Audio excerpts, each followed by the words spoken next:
اب ناظرین جس طرح حسن ایوب صاحب نے یہ فرمایا کہ آگے بڑھتے ہیں، اب ظاہر ہے سپریم کورٹ نے لے لیا نوٹس، یہی اطاعت صاحب بھی بات کر رہے ہیں، سنیے گا۔ اگر وفاقی حکومت کو کوئی کردار ادا کرنے کا کہا جائے گا چیف جسٹس کی طرف سے تو ضرور ادا کریں گے، مگر اب یہ کیونکہ جوڈیشری کا انٹرنل معاملہ ہے جس میں اب چیف جسٹس نے بینچ بنا دیا ہے اور میٹر سب جوڈس ہے، تو ہم اس میں کوئی اور رول پلے کر نہیں سکتے۔ ظاہر ہے ناظرین بالکل سو موڈو نوٹس ہو گیا ہے، اور کل جسٹس منصور صاحب نے بھی یہ کہا تھا کہ ہم نے چونکہ نوٹس لے لیا ہے تو اس کا کوئی نہ کوئی حل ہم ضرور نکالیں گے۔ ناظرین اب آگے بڑھتے ہیں۔ اب ایک سے زیادہ خطوط آپ نے کہا، آپ نے دیکھا کہ پہلے 8 جج صاحبان جو اسلام آباد ہائی کورٹ کے ان کو خط ملے، اس کے بعد 4 ججز صاحبان لاہور ہائی کورٹ کے ان کو خط ملے، 4 ججز صاحبان جو ہیں اسلام آباد ہائی کورٹ کے سپریم کورٹ کے 4 کی خبر آ رہی ہے، جس میں انکلوڈنگ چیف جسٹس صاحب بھی ہیں، جسٹس قاضی صاحب، ان کو بھی خط ملے۔ اس کے اندر ایک پاؤڈر پایا جاتا ہے، اینتھراکس کی بات ہو رہی ہے، لیکن ظاہر ہے جب تک اس کی انویسٹیگیشن نہیں ہوگی، بایولوجیکل ہے وہ ایلیمنٹ ہے کیا ہے، اس کے اوپر ایک فورنزک ہمارے سامنے رپورٹ نہیں آئے گی، ہم یہ نہیں کہہ سکتے کہ وہ اینتھراکس ہے یا کچھ اور چیز ہے، لیکن بتایا یہ جا رہا ہے۔ آپ کو سنوایا تھا ہم نے ایک دن پہلے، جسٹس اسلام آباد ہائی کورٹ کے عامر فاروق صاحب نے یہ بتایا تھا کہ ہمیں یہی بتایا جا رہا ہے کہ لگ یہی رہے۔ آج کابینہ کی میٹنگ ہوئی، اس کابینہ کی میٹنگ کو لے کے وہاں پہ شہباز شریف صاحب موجود تھے، انہوں نے کہا کہ ہم یہ ان خطوط کے حوالے سے بڑی سنجیدگی سے اس کو لے رہے ہیں اور اس کے اوپر ساری کی ساری تھارو ایک انویسٹیگیشن کریں گے۔ کل جو خطوط گئے ہیں مختلف ججز کو، ہمیں اس کے اوپر پوری ذمہ داری کا مظاہرہ کرنا چاہیے اور کسی قسم کی سیاست کو ہمیں نزدیک نہیں آنے دینا چاہیے۔ حکومت پاکستان اس معاملے کی تحقیق کرائیں گے تاکہ دودھ کا دودھ اور پانی کا پانی ہو۔ چلو غلام حسین صاحب، یہ کتنا مشکل کام ہے؟ پہلے کو ریشما کا نام بتایا جا رہا تھا، پھر گلشاد ہے، وہ پتہ نہیں مرد ہے یا عورت ہے، پھر موحد ہے، اس کا بھی نہیں سمجھ آ رہا کہ عورت ہے کہ مرد ہے۔ خطوط لکھے جا رہے ہیں کہ کچھ شہروں کے بھی نام آ رہے ہیں۔ آپ کو نہیں لگتا ابھی تک تو پتہ لگایا جانا چاہیے تھا، کم از کم بتایا جاتا ہے وہ پاؤڈر کیا ہے؟ کوئی ٹیلکم پاؤڈر ہے، تبت سنو کا پاؤڈر ہے، کسی اور چیز کا پاؤڈر ہے؟ جی چوہے صاحب۔ لیکن معاملہ اس لیے سیریس ہے نا کہ آپ کی ساری عدلیہ جو ہے ایک وقت ایک گھنٹہ گزرتا ہے ایک اور لیٹر چلا جاتا ہے، ایک گھنٹہ گزرتا ہے ایک اور لیٹر چلا جاتا ہے۔ پہلے اسلام آباد ہائی کورٹ سے شروع ہوا، ساری ہائی کورٹ کو وہاں دے دیا، وہ پہلے ہی لیٹرز کی زد میں، اس کے بعد سپریم کورٹ میں لیٹر پہنچ گیا ہے، لاہور ہائی کورٹ میں پہنچ گیا ہے۔ تو اس کو سیریسلی ان کو سارا کر کے اور حقائق جو ہے ان کی روشنی میں اگر کوئی ملزمان نامزد ہوں ان کے گلے میں رسا ڈالا جائے، کیونکہ اٹ از ناٹ ایکسیپٹیبل کہ بھئی بالکل صحیح فرما رہے ہیں، یرغمال بنا دیں۔ اچھا جی صاحب، ہمارے کورسپونڈنٹ ذوالقرنین حیدر ہمارے ساتھ موجود ہیں، ان سے جانتے ہیں کہ اس سوال ابھی تک کیا انویسٹیگیشن ہوئی ہے، کم از کم اسلام آباد کی حد تک، لاہور میں بھی اس کے اوپر کام ہو رہا ہے۔ ذوالقرنین بہت شکریہ، بتائیے گا پولیس نے ابھی کیا کام کیا ہے، کون کون سے ادارے اس کے اندر اس تحقیق کے اندر شامل ہیں اس وقت؟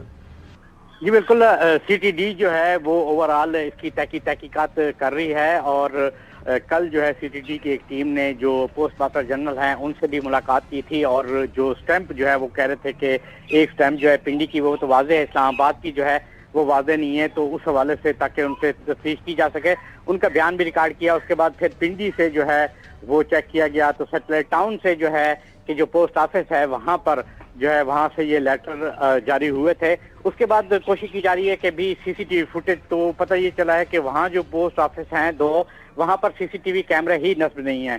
اس کے علاوہ ہائی کورٹ اور جو سپریم کورٹ ہیں ان کے جو سی سی ٹی وی کیمرے ہیں ان کا بھی ریکارڈ حاصل کیا جا رہا ہے کہ کسی طریقے سے ہمیں کوئی مشتبہ شخص جو ہے وہ نظر آ جائے سی سی ٹی وی فوٹیج سے، تو پھر ہم جو ہے ملزمان تک پہنچ سکتے ہیں۔ ابھی تک اگر کہا جائے تو تفتیش کوئی زیادہ آگے بڑھ نہیں سکتی ہے۔ اچھا، وہ جو پاؤڈر ہے اس کا نہیں پتا چلا کہ وہ پاؤڈر کون سا ہے، کس نوعیت کا ہے، خوشبو والا ہے، بغیر خوشبو کے ہے؟ سیمپل کہاں بھیجے اس کے؟ وہ کیا ہے، اس کی انویسٹیگیشن کہاں تک پہنچی ہے؟ جی وہ اس کی جو پاؤڈر ہے وہ پنجاب فرنزک لیب بھجوا دیا گیا ہے، اور عام طور پہ اس کی جو رپورٹ ہے وہ 4 سے 5 دن لگ سکتے ہیں، تو وہ جب تک رپورٹ نہیں آئے گی تو اس کے بارے میں بھی اپنے طور پہ کچھ نہیں کہا جا سکتا کہ یہ کس قسم کا پاؤڈر ہے۔ اور اگر وہ یہ ثابت ہوتا ہے کہ یہ انتراکس ہے تو اس کے بعد تحقیقات یہ کی جائیں گی کہ یہ انتراکس جو ہے وہ کہاں سے خریدا جا سکتا ہے، کون اس کو خرید سکتا ہے۔ وہ جو جب معاملہ آگے بڑھے گا دیکھیں گے۔ بہت شکریہ۔ آپ ابھی تک اس کو ایک اپریل فول ہی سمجھ رہے ہیں؟ کیونکہ آپ کے پرائم منسٹر صاحب تو بڑے سیریس ہیں، وہ کہہ رہے ہیں کہ میں نے تو بات یہ کی ہے کہ 1 اپریل کو وہ تمام کے تمام جو ہیں وہ خط موصول ہوئے ہیں. اب یہ ایک تاریخ ہے جس کو اپریل فول کہا جاتا ہے، تو مطلب کیا یہ وہ وجہ ہے یا یہ ایکچولی یہ سبسٹنس کیا ہے کہ وہ 3-4 دن لگیں گے؟ اب سمجھتے کیا ہیں؟ دیکھیں میرے خیال مطابق یہ اتنا سنجیدہ معاملہ نہیں ہے. میں نے پہلے بھی بتایا تھا کہ یہ پہلے ماضی سے بھی ہمیشہ تھریٹ کرتے ہیں، اور ہمیشہ جو کہ آپ کا کمزور دشمن ہوتا ہے، جو سامنے آ کر آپ سے مقابلہ نہیں کر سکتا، یہ وہ اس قسم کے تھریٹس جو ہے وہ بھیجتے ہیں. کبھی گولی کسی کو بھیج دیں گے انویلپ میں ڈال کر، سیریس معاملہ ہے نا. نہیں بھیجتے اسی طریقے سے نا، تھریٹ ہی ہوتے ہیں. لیکن دنیا میں ایک چیز میں امپورٹنٹ کرنا چاہوں گا جی، بات یہ ہے کہ مجھے بڑا انفارچونیٹ لگا ہے کہ ابھی 15واں سال شروع ہے کے پی کے اندر حکومت میں، اور ہم نے سنا تھا کہ پی ٹی آئی نے جناب بڑے جو ہے نا وہ اس میدان میں بہت آگے جا چکے ہیں صحت کے شعبے میں، اور نہ ہی آج تک جو ہے وہ انحصار کس پر ہے؟ پنجاب فرانسک لیبارٹری کے اوپر. کے پی والے معاملات بھی سارے فرانسک پنجاب سے کرا رہے ہوتے ہیں، اسلام آباد والے بھی پنجاب سے کرا رہے ہوتے ہیں، ایک فرانسک لیبارٹری بنا رہے ہیں. نقوی صاحب آپ کی رائے خطوط کے معاملے کے اوپر، آپ اس کو کتنا سیریس معاملہ دیکھ رہے ہیں؟ جی دیکھیں، ایک مخصوص طبقہ ہے، ایک مخصوص مائنڈ سیٹ ہے پاکستان میں، جس کو پتہ چل گیا ہے کہ یہ جو خط کا ہتھیار ہے نا، یہ غوری میزائل کی طرح سیدھا نشانے پہ جا کے لگتا ہے، اور پھر قوم کو ایک ایسی لا حاصل ڈیبیٹ میں ڈال دیتا ہے کہ قوم بس اس کے پیچھے لگی رہتی ہے. یہ خط کا جو ہتھیار سب سے پہلے استعمال ہوا تھا، ایک کنٹینر پہ کھڑے ہو کے کسی نے استعمال کیا تھا کہ میرے پاس ایک خط ہے. اس کے بعد وہی خط کا ہتھیار آئی ایم ایف کو پاکستان سے بھگانے کے لیے استعمال کیا گیا. اب وہی خط استعمال ہو رہا ہے پاکستان میں اسٹیبلشمنٹ کے خلاف. اب وہی خط استعمال ہوگا آگے. یہ جو خط لکھے جا رہے ہیں، اینتھریکس پاؤڈر کی آپ بات کر رہے ہیں یا کوئی بھی پاؤڈر کی بات کر رہے ہیں، یہ خط اور ابھی مزید خط آئیں گے، کیونکہ یہ جو اسکرپٹ ہے نا، یہ چلتا رہے گا، یہ رکے گا نہیں. میں آپ کو ابھی پریڈکشن دے دیتا ہوں، ابھی مزید خط آئیں گے، مختلف انداز کے آئیں گے، کہانیاں الگ ہوں گی، لیکن خط آتے رہیں گے. نقوی صاحب آج ڈیتھ اینیورسری ہے جو ہے آپ کو پتا ذوالفقار علی بھٹو شہید کی. میں بالکل اس پہ بات کرنا چاہتا تھا. میرے ذہن میں تھا آج دیکھیں ان کو اصلی خط آیا تھا، ان کو خط آیا تھا، انہوں نے بنایا گیا ہے کہ ہمیں خط آیا، کاپی کرنے کی کوشش کی ہے. مشہور زمانہ انہوں نے یہ خط لکھوایا تھا. چلیں